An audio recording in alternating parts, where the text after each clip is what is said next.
Hər vaxtınız xeyir, dəyərli izləyicilər, Qərb Xəbər TV-dəsiniz. Bugün üçün 17 aprel 2025-ci ildə xəbər bültenini təqdim edirik. Gürcüstan Prezidenti Mikhail Kavelaşvilinin Azərbaycana səfəri başa çatıb. Gürcüstan Prezidenti Mikhail Kavelaşvilinin Azərbaycan Respublikasına rəsmi səfəri aprelin 16-sında başa çatıb. Qərb Xəbər.com xəbər verir ki, hər iki ölkənin dövlət bayraqlarının dalğalandığı Heydər Əliyev Beynəlxalq Aeroportunda ali qonağın şərəfinə fəxri qaravul dəstəsi düzülüb. Gürcüstan Prezidenti Mikhail Kavelaşvilinin hava limanında Azərbaycan Respublikasının baş nazirinin birinci müavini Yaqub Eyyubov, Xarici İşlər Nazirinin müavini Yalçın Rəfiyev və digər rəsmi şəxslər yola salıblar. Azərbaycan Prezidentinin Çinə səfəri çərçivəsində qarşılıqlı vizasız gediş-gəliş haqqında sazişin imzalanması gözlənilir. Qərb Xəbər.com xəbər verir ki, bu barədə Azərbaycan-Çin hökumətlər arası Ticarət İqtisadi Əməkdaşlıq Komissiyasının 10-cu iclasında bildirilib. Qeyd edilib ki, bu ölkələrimiz arasında təmaslara ciddi təkan verəcək və qarşılıqlı səfərlərin sayının artmasına xidmət edəcək. Tovuzun Əsrik kəndini sel bastı. Tovuzda sel ciddi fəsadlar törədib. Qərb Xəbər.com məlumatına görə güclü yağışdan sonra rayonun Əsrik kəndinə sel gəlib. Nəticədə kənd sakini Abulova məxsus evin hasarı uçub və ev sahibinə məxsus VAZ 2107 markalı minik avtomobili hasarın altında qalıb. Bundan başqa sel suları kəndin yoluna ciddi ziyan vurub və nəticədə yol keçilməz hala düşüb. Bundan başqa kənddə bir neçə evin həyətyanı sayəsində sel başıb. Hazırda qərb bölgəsində qeyri-sabit hava şəraiti hökm sürür. Gəncədə 2 avtomobil toqquşdu. Gəncədə yol nəqliyyat hadisəsi baş verib. Qərb Xəbər.com məlumatına görə hadisə şəhər ərazisində qeydə alınıb. Belə ki, hərəkətdə olan Prius və Lada Priora markalı 2 minik avtomobili toqquşub. Qəza nəticəsində 1990-cı il təvəllüdlü İsmailov və 92-ci il təvəllüdlü Ələsgərov və 95-ci il təvəllüdlü Quliyeva xəsarət alaraq xəstəxanaya yerləşdirildi. Faktla bağlı araşdırma aparılır. Xarici xəbərlərlə davam edirik. Tbilisidə 3 ölkənin Xarici İşlər Nazirləri müavinlərinin görüşü planlaşdırılır. Bugün Gürcüstanın paytaxtı Tbilisidə Azərbaycan, Gürcüstan və Ermənistan Xarici İşlər Nazirləri müavinlərinin 3 tərəfli görüşünün keçirilməsi planlaşdırılır. Qərb Xəbər.com Sputnik Armeniyaya istinadən xəbər verir ki, bu barədə məlumatı Ermənistan Xarici İşlər Nazirliyi yayıb. Bildirilir ki, görüşdə regional əməkdaşlığın perspektivləri müzakirə ediləcək. Qəzzada ölənlərin sayı 51 mini keçib. İsrail ordusunun 7 oktyabr 2023-cü il tarixdən etibarən Qəzza zolağında həyata keçirdiyi hücumlarda həlak olanların sayı 51.025 nəfərə çatıb. Qərb Xəbər.com xəbər verir ki, Səhiyyə Nazirliyi tərəfindən verilən açıqlamada İsrailin Qəzzada davam edən hücumları nəticəsində ölən və yaralananlarla bağlı son məlumat paylaşılıb. Məlumatda bildirilir ki, son 24 saat ərzində Qəzzada 25 nəfər ölüb, 89 nəfər isə yaralanaraq xəstəxanalara çatdırılır. İsrail ordusu yanvarın 19-da Qəzzada razılaşdırılmış atəşkəsi pozaraq martın 18-dən bu yana həyata keçirdiyi hücumlarda 1652 Fələstinli həlak olub, 4391 Fələstinli isə yaralanıb. 7 oktyabr 2023-cü il tarixdən bu günə qədər 51.025 nəfər həlak olub, 116.432 nəfər isə yaralanıb. Bir son dəqiqə xəbəri, Milli Məclisin sədri Sahibə Qafarova Rusiyaya səfər edib. Milli Məclisin sədri Sahibə Qafarovanın başçılığı ilə parlament nümayəndə heyəti MDB Parlamentlərarası Assambleyasının Şura 58-ci plenar və 1941-45-ci illərdə faşizm üzərində qələbənin 80 illiyinə həsr olunmuş təntənəli iclaslarında iştirak etmək üçün Rusiya Federasiyasının Sankt-Peterburq şəhərinə işgüzar səfərə gəlib. Milli Məclisin Mətbuat və İctimaiyyətlə Əlaqələr şöbəsindən Qərb Xəbər.com-a verilən xəbərə görə Pulkovo hava limanında spiker Saibə Qafarovanın Sankt-Peterburg Qanunvericilik Məclisinin sədr müavini Nikolay Bondarenko, deputat Andrey Ələsgərov, Sankt-Peterburg hökumətinin Xarici Əlaqələr Komitəsinin sədri Yevgeni Qriqoryev, MDB Parlament Assambleyası Şurasının baş katibi Dmitri Kavitski, Azərbaycanın Rusiyadakı səfiri Rəhman Mustafayev, Milli Məclisin MDB Parlament Assambleyasındakı daimi nümayəndəsi Aydın Cəfərov, Azərbaycanın Sankt-Peterburg şəhərindəki baş konsulu vəzifəsini icra edən Anar Yusufzadə və digər rəsmi şəxslər qarşılayıblar. Səfər çərçivəsində Milli Məclisin sədri Saibə Qafarovanın MDB Parlament Assambleyasının şura və plenar iclaslarında çıxışı, tədbirdə iştirak edən parlament nümayəndə heyətlərinin rəhbərləri ilə bir sıra görüşləri nəzərdə tutulub. Amerika Birləşmiş Ştatları İrana qarşı sanksiyaları gücləndirir.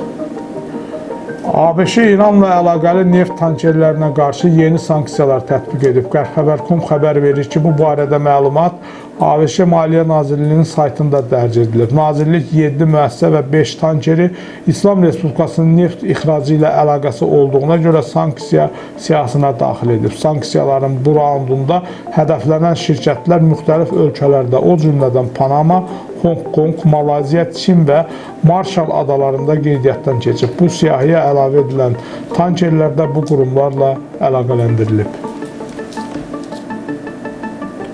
Gürcüstan prezidenti yaxın günlərdə Ermənistana səfər edəcək.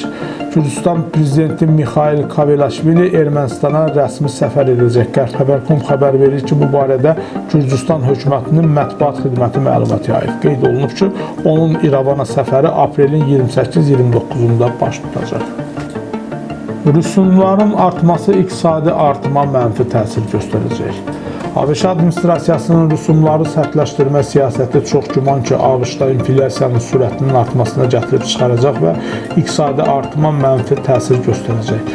Qərb.com xəbər verir ki, bunu Federal Ehtiyatlar Sisteminin FES-in rəhbəri Jerome Powell deyib. Rüsumların inflyasiyanın ən azı müvəqqəti artmasına səbəb olacağı ehtimalı var. Powell həmçinin etiraf edib ki, iqtisadi artımın yavaşlaması ilə eyni vaxtda inflyasiya da artarsa, FES çətinliklərlə üzləşə bilər. Onun sözlərinə görə ABŞ administrasiyasının rüsumları gözləniləndən əhəmiyyətli dərəcədə böyük olub. Hərbiçilərin geyim forması ilə təmin edilməsi norması təsdiqlənir. Azərbaycan Respublikası Strateji Obyektlərin Mühafizəsi Dövlət Agentliyinin hərbi qulluqçuların hərbi geyim forması ilə təmin edilməsi normaları təsdiq edilib. Qərb.com xəbər verir ki, Baş nazir Əli Əsədov bununla bağlı qərar imzalayıb. İdman xəbərləri ilə davam edirik. Çempionlar Liqası Real və Bavariya mübarizəsini dayandırıb.